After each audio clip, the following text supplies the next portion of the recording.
আসসালামু আলাইকুম দর্শক।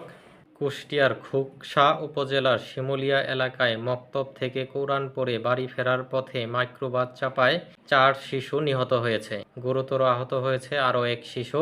রোববার ২৯ সেপ্টেম্বর সকাল ৭:৩০টার দিকে কুষ্টিয়া রাজবাড়ী আঞ্চলিক মহাসড়কের শিমুলিয়া এলাকায় এই মর্মান্তিক দুর্ঘটনা ঘটে।